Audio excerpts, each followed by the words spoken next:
Hirapan niyang bumangon ngayong araw ng Lunes dahil halos mag-iisang buwan na nga na umuulan, kaya masarap sanang matulog pero kailangan nating bumangon ng maaga dahil meron na naman niyang pasok ang ating mga anak sa paaralan. Pagka-uwi nga ni Kuya Bimbi galing sa paaralan, kukunin ko ito. Meron kasi nagbigay sa amin ng gulay na pusa-pusa o sabidduko nga sa Ilocano. Hindi ko lang alam kung anong tawag ninyo dito sa inyong mga lugar. Hindi din ako ng isang tali ng sitaw tapos 3 piraso nga ng talong sa talipapa at dito ko nga lulutuin sa bahay ng aking kapatid. Para matikman nga din nila itong gulay na pusa-pusa o sabidduko nga sa Ilocano. Dapat sana pupunta rin dito si ate ko, yung kasama ko na naglinis ng 4 na araw, kaya nga lamang may inatinan siyang meeting at hapon na siyang nakabalik kaya hindi na raw siya makakapunta dito, kaya kami na lang ang kakain nitong gulay nga na aking niluluto. At alam nyo ba, kapag uso na ito or panahon ng pusa-pusa or sabiddukong, dito naman sa amin ito yung buwan ng gawat, taghirap o mabagal ang pagpasok ng pera para sa aming mga mahihirap at medyo matumal nga para naman sa mayroong mga negosyo. Di ko lang alam sa inyong mga lugar kung nararanasan nyo rin itong buwan ng gawat, taghirap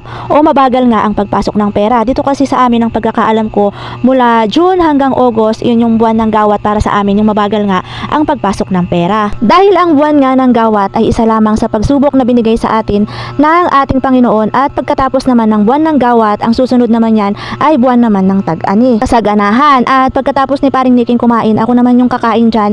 Ito palang kinakain ko para sana to sa pamangkin ko, kaya nga lamang hindi niya nagustuhan yung lasa nitong niluto ko na gulay. Meron talaga ngayon mga bata na mahirap ng pakain ng gulay. At kung tatanungin nyo naman pala ako, para sa mga hindi pa nga nakakakain or nakakatikim nitong gulay na pusa-pusa or sabiddukong kung ano ang lasa, ay hindi ko pa rin siya maipaliwanag sa inyo kung ano nga yung pagkakalasa ko. Basta ang pagkakalasa ko lamang ay para nga siyang gulay. At nung nakauwi na kami dito sa bahay, pinagluto ko naman itong aking anak o si Kuya Bimbi nga nitong noodles dahil katulad nung aking pamangkin, hindi rin siya kumakain ng gulay.